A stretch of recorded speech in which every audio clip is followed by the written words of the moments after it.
Cambodia south asset Asia میں واقع ہے اور چین کے اچھے دوستوں میں شامل ہے۔ یہاں کے ایک شہر انگور ویٹ کا پب اسٹریٹ بہت مشہور ہے، جو ایکچولی ایک فوڈ اسٹریٹ ہے جہاں دنیا بھر کے سیاح آئے ہوئے ہیں۔ مقامی باشندے خال ہوتے ہیں۔ واپسی میں وین میں میرے ہمراہی ایک بت بخشو تھا۔ حکومت نے سیاحتی اداروں نے متنبہ کر رکھا تھا کہ ان سے نہ الجھا جائے۔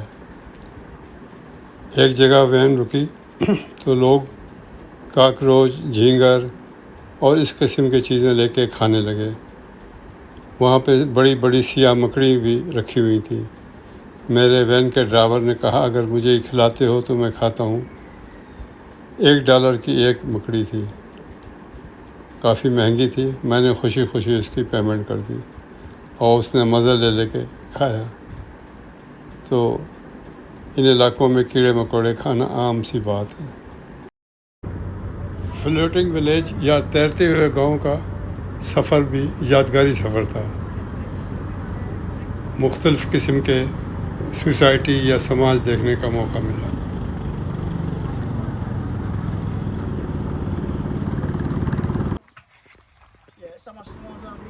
مچھلیاں بیچتے ہوئی خاتون نظر آئی۔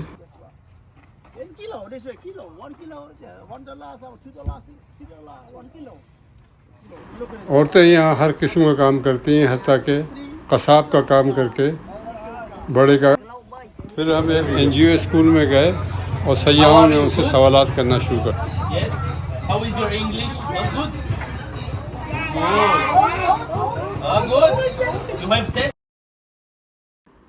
یہاں پہ ہم ایک بازار میں گئے جو گاؤں کا بڑا بازار تھا۔ سیاح کی مختلف ٹولیاں تھیں، زیادہ تر آسٹریلیا اور نیوزی لینڈ کے تھے۔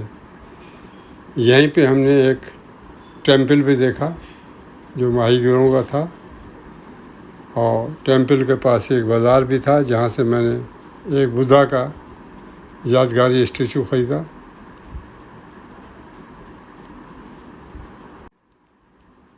ٹورسٹ ان کو بتا رہے ہیں، لوگوں کو ہسٹری بتا رہے ہیں گاؤں کی، علاقے کی۔ اور اس کے بعد پھر ہم ایک دوسرے ٹیمپل بھی گئے۔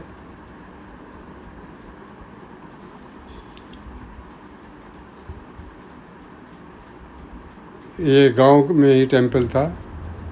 علاقے میں جیسا کہ آپ دیکھ رہے ہیں یہ کشتیوں میں زندگی گزارتے ہیں اور کنارے پہ ان کے گھر بھی ہیں۔ تو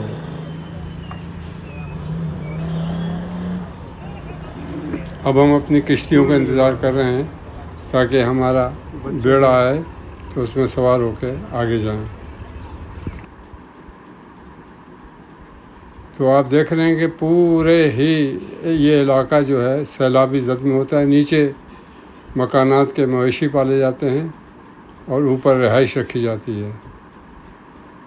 یہ دراصل ایک دریا ہے جو چائنا سے شروع ہوتا ہے اور 5 ملکوں سے ہوتا ہوا کمبوڈیا میں پہنچتا ہے، اور انہی کے ارد گرد وہ فلوٹنگ ولیجز ہیں یا تیرتے ہوئے گاؤں۔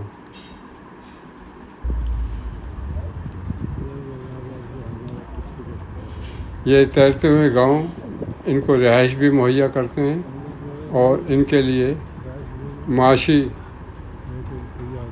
سسٹم بھی مہیا کرتے ہیں۔ مچھلیاں وغیرہ پالتے ہیں، مچھلیاں وغیرہ پکڑی جاتی ہیں۔ سرکاری عمارت عموماً اوپر ہوتی ہیں۔ غروب آفتاب کا منظر بہت دلکش ہوتا ہے۔ یہاں دریا بہت وسیع ہو گیا ہے، آپ دیکھ رہے ہیں دور دور تک پانی ہے، اور ڈوبتے سورج کو دیکھنا سیاحوں کا من پسند مشغلہ ہے۔ لوگ سورج کو ڈوبتا ہوا دیکھ رہے ہیں۔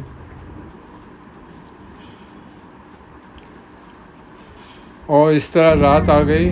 رات کو بھی دلکش منظر ہوتا ہے جب مختلف بوٹ میں، جن میں ہوٹل بھی ہیں اور رہائشی عمارات بھی ہیں، روشنی سے جل اٹھتی ہیں، تو یہ اچھا منظر ہوتا ہے۔ غالباً یہ سولر سسٹم کے اوپر ہے۔ حکومت پنام سٹی میں ایک جینوسائڈ میموریل ہے۔ یہ دراصل امریکہ کی ییل یونیورسٹی نے یہ بنایا تھا کہ ایک قومی لیڈر پول پاٹ کے ظلم و ستم پہ، اس کی 4 سال حکومت رہی تھی، اس پہ یہ بنایا تھا۔ حقیقت میں یہ امریکہ نے کمبوڈیا پہ جو مفت میں بمباری کی تھی، جبکہ کمبوڈیا کا وار میں کوئی لین دین نہ تھا، اور سب سے زیادہ بمباری جو تھی دوسری جنگ عظیم کو ٹوٹل بمباری سے زیادہ بارود انہوں نے کمبوڈیا پہ گرائے تھے۔ تو اس کا رخ ہی بدل دیا گیا، بجائے کہ امریکی مظالم کے اوپر کوئی یہاں پہ میموریل بنایا جاتا تو ایک جینوسائڈ میموریل بنا دیا گیا جو مقامی لیڈر پول پاٹ کی 4 سالہ حکومت کے مبینہ ظلم و ستم کے بارے میں تھا۔ ایک آدمی اپنے بچپن کے فوٹو دکھا رہا ہے۔ مختلف کھوپڑیاں سجی ہوئی ہیں، یہ ان بدقسمت لوگوں کی ہیں، 36,000 کھوپڑیاں جو پول پاٹ کے مبینہ مظالم کا شکار ہوئے تھے۔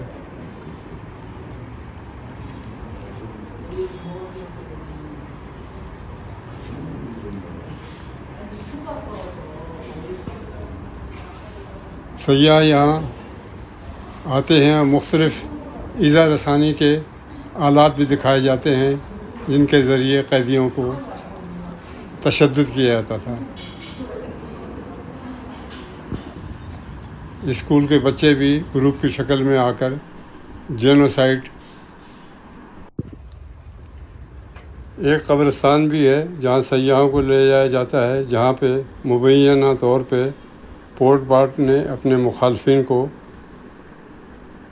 قتل کرا کے دفن کر دیا تھا، اور پھر ہزاروں کی تعداد میں کھوپڑیاں برآمد ہوئی تھیں جو آج میموریل میں نمائش کے لیے رکھی گئی ہیں۔ لیکن ہمیں اس بات کو رکھنا چاہیے کہ پس پشت اس سارے جینوسائڈ میموریل کو بنانے والا امریکہ ہے، جس نے اپنے ہی بمبارمنٹ پہ جو بلا جواز کی گئی، اس پہ کسی قسم کا کوئی بھی میموریل نہ بنایا، اور بات کو دبا دیا گیا اور رخ ایک مقامی قوم پرست رہنما پول پاٹ کی طرف پھیر دیا گیا۔ آخری دن میں دیکھنے گیا یہاں پہ، جب فرانسیسی نے آزادی حاصل کر لی تو یادگار پہ گیا، خوبصورت یادگار ہے بنی ہوئی، سیاح بھی آئے ہوئے تھے۔